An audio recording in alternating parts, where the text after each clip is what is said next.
এবার আলোচনা করব superposition principal, force between multiple charges. তো দেখো, এখানে এখানে মনে করো কোন একটা আধান আছে যার নাম ধরা হলো Q0 বা Q0, Q0 Q0 যেটা বলো না কেন ঠিক। এখানে একটা আধান আছে যার নাম হলো Q1, এখানে একটা আধান আছে যার নাম হলো Q2, এখানে একটা আধান আছে যার নাম হলো Q3। তুমি যে কোনো অবস্থানে এই আধানগুলি নিতে পারো।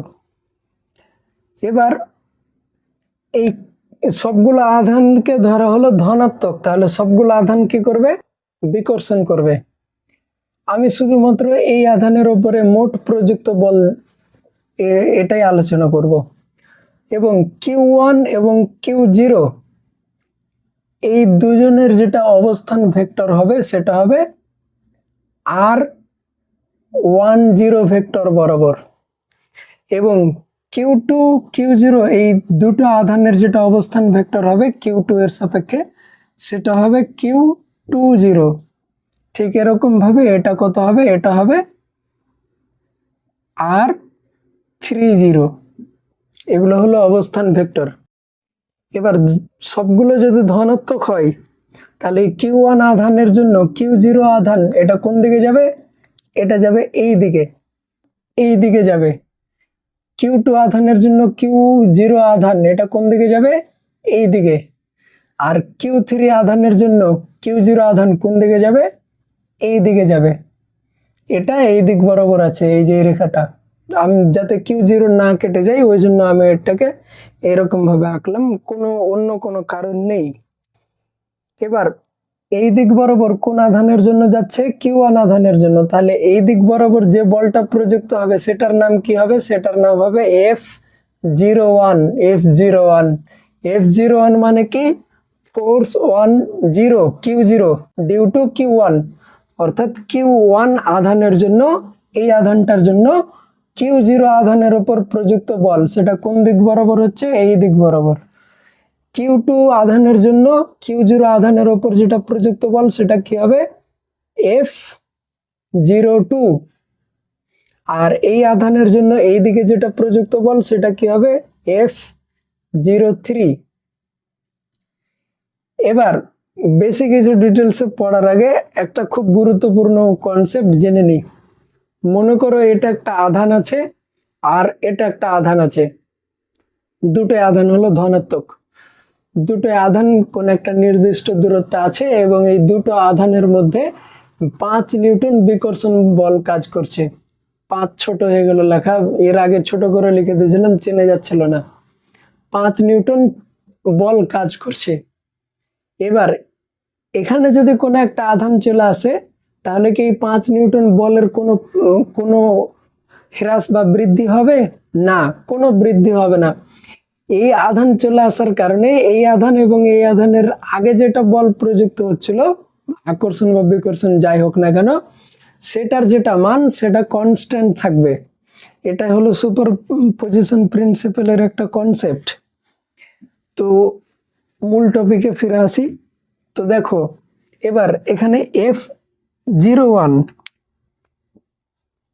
এই F01 সমান সমান কি লেখা যায়?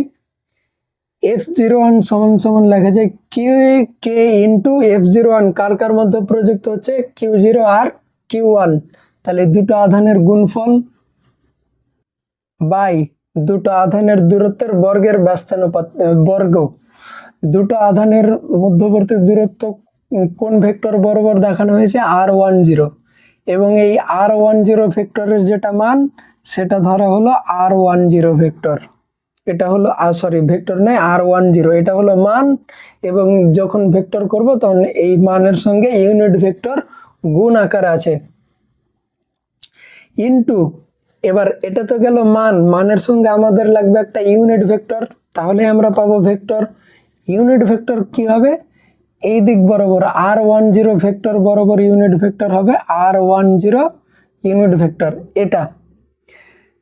এবার যদি আমরা F02 এর ক্ষেত্রে দেখি তাহলে F02 কার কার মধ্যে প্রযুক্ত হচ্ছে, Q2 এবং Q0, তাহলে K into Q0 into Q2 by নিচে কি লিখবো, আর দূরত্বের মান কত, R20 তার স্কোয়ার, এখানে স্কোয়ার ছুটে গেছিল, ইন্টু এদের দূরত্বের যেটা ইউনিট, এদের দূরত্ব বরাবর যেটা ইউনিট ভেক্টর আছে সেটা হলো R20 ইউনিট ভেক্টর। এটা ঠিক এরকম ভাবে যদি Q3 বের করি, সরি F03 বের করি, তাহলে F03 সমান সমান কি হবে, K ইন্টু F03 কার কার মধ্যে প্রযুক্ত হচ্ছে, Q3 এবং Q0, তাহলে Q0 ইন্টু Q3 বাই দূরত্বটা কত R30 ইন্টু এই দূরত্ব বরাবর ইউনিট ভেক্টর কত R30 ক্যাপ বা ইউনিট ভেক্টর। এবার এখানে আমি শুধু 3টা আধান নিয়েছি, তুমি অসংখ্য আধান ধরে নিতে পারো, যতগুলো আধান ধরবে ততগুলো এরকম ভাবে ইকুয়েশন আসতে থাকবে। যদি আমি আর একটা আধান ধরে নিতাম তাহলে এখানে আসতো F04 সমান সমান K into Q0 into Q4 by R40, unit ভেক্টরে থাকতো R40। তো এবার এই যে এতগুলো বল প্রযুক্ত হচ্ছে, এই এতগুলো বলকে আমরা কি করব, যোগ করব, দিয়ে আমরা কি পাবো, এই Q0 আধানের উপরে মোট প্রযুক্ত বল, অর্থাৎ Q0 আধানের উপর মোট প্রযুক্ত বল সমান সমান কি হবে, 1 নম্বর আধান দ্বারা প্রযুক্ত বল প্লাস 2 নম্বর আধান দ্বারা প্রযুক্ত বল প্লাস 3 নম্বর আধান দ্বারা প্রযুক্ত বল। ঠিক এরকম ভাবে যতগুলো আধান আমি নিব, আমি n সংখ্যক আধান নিয়ে নিলাম মনে করো, তাহলে আমি এখানে কি লিখবো, 0n F0n ভেক্টর। এবার F0 সমান সমান এই F01 এর মান কোনটা, এটা, F02 এর মান কোনটা, F02 এর মান কোনটা, এই যে এটা, F03 এর মান কোনটা, এটা। এবার যখন যোগ করব, যোগ করার পরে দেখবা যে এখানে K এবং Q0 কমন আসছে, কারণ দেখো সবগুলোতে আছে। তাহলে আমি কি করব, ডাইরেক্ট কমন নিয়ে লিখবো। যদি কমন নিয়ে লিখি তাহলে এখানে কে থাকবে, K Q0, যদি K এর মান 1/4 পাই এপসিলন নট বসে দাও তবু হবে, এপসিলন নট ধরলে এটিকে বায়ু মাধ্যমে ধরতে হবে আধানগুলোকে, আর যদি এপসিলন নট না বসাও তাহলে এপসিলন ইন্টু এপসিলন আর বসাতে হবে, সরি, যদি শূন্য মাধ্যমে ধরো তাহলে এপসিলন নট বসাতে হবে।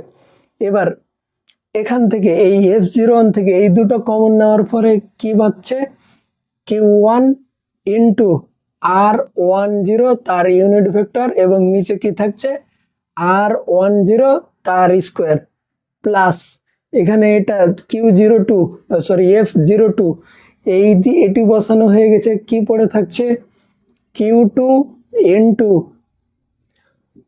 R20 ইউনিট ভেক্টর বাই নিচে থাকছে R20 তার স্কোয়ার। ঠিক এরকম ভাবে এটাও বসানো যায়। তারপরে যখন আমি n সংখ্যক ধরবো তখন Q12 এর বদলে বসাবো কি, এর বদলে বসাবো Qn, আর এখানে কি বসাবো, N0 বাই নিচে কি বসাবো, RN0 তার স্কোয়ার। এরকম ইকুয়েশন আসবে।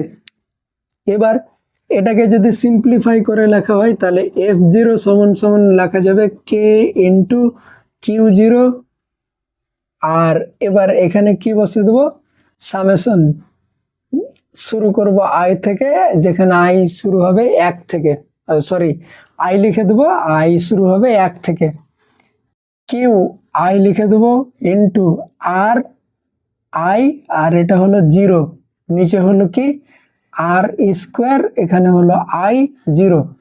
যখন, আচ্ছা এটা মানে তো যোগ, যখন I এর মান 1 বসাবো, যখন I এর মান 1 বসাবো তখন কি পাবো, এটা ইকুয়েশন। I এর মান যখন 2 বসাবো তখন কি পাবো, এটা ইকুয়েশন। আর এর মান যখন 3 বসাবো, সরি I এর মান যখন 3 বসাবো তখন কি পাবো, এই যে এটা ইকুয়েশন। আর এর মান সরি আই এর মান যখন এন বসাবো তখন কি পাবো এটা।